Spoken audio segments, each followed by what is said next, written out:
বস্ত্র ও পাট মন্ত্রণালয় সম্পর্কিত সংসদীয় স্থায়ী কমিটির সভাপতি ও নারায়ণগঞ্জ ১ আসনের সংসদ সদস্য গোলাম দস্তগীর গাজী বীর প্রতীক বলেছেন, দেশের স্কুল পর্যায়ের শিক্ষার্থীদের খেলাধুলার সুযোগ সৃষ্টির জন্য প্রতিটি উপজেলায় মিনি স্টেডিয়াম নির্মাণের উদ্যোগ নিয়েছেন প্রধানমন্ত্রী শেখ হাসিনা। শুক্রবার বিকেলে বীর প্রতীক গাজী স্টেডিয়াম উদ্বোধন এবং বিভিন্ন স্কুলের বার্ষিক ক্রীড়া প্রতিযোগিতা ও পুরস্কার বিতরণী অনুষ্ঠানে প্রধান অতিথির বক্তব্যে তিনি এসব কথা বলেন। নারায়ণগঞ্জ থেকে আশিকুর রহমান আনন্দ রিপোর্ট, জানাচ্ছেন ফরিদ রহমান।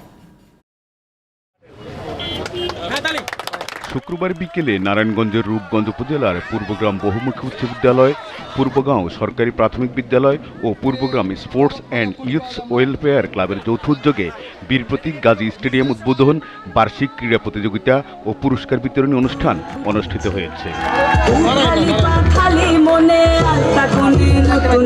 এতে প্রধান অতিথি হিসেবে যোগ দেন বস্ত্র পাট মন্ত্রণালয় সম্পর্কিত সংসদীয় স্থায়ী কমিটির সভাপতি ও নারায়ণগঞ্জ ১ আসনের সংসদ সদস্য গোলাম দস্তগীর গাজী বীর প্রতীক।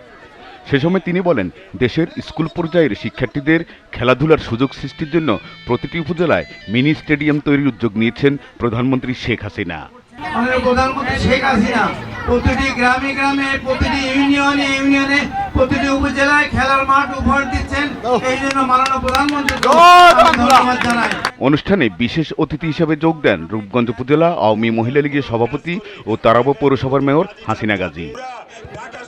পূর্বগ্রাম বহুমুখী উচ্চ বিদ্যালয়ের ম্যানেজিং কমিটির সভাপতি মোহাম্মদ নুরুজ্জামান খানের সভাপতিত্বে অনুষ্ঠানে উপস্থিত ছিলেন রূপগঞ্জ উপজেলা পরিষদের ভারপ্রাপ্ত চেয়ারম্যান সৈয়দা ফেরদৌসী আলম নীলা, কায়েতপাড়া ইউনিয়ন পরিষদের chairman Mohammad Zahid Ali, panel chairman Moazzem Hossain, Chowmuhani কলেজের সাবেক অধ্যক্ষ প্রফেসর মোহাম্মদ শহীদুল্লাহ ভূঁইয়া, রূপগঞ্জ উপজেলা আওয়ামী লীগের যুগ্ম সাধারণ সম্পাদক আব্দুল আজিজ ভূঁইয়া সহ অনেকে। Farid Rahman, GTV news.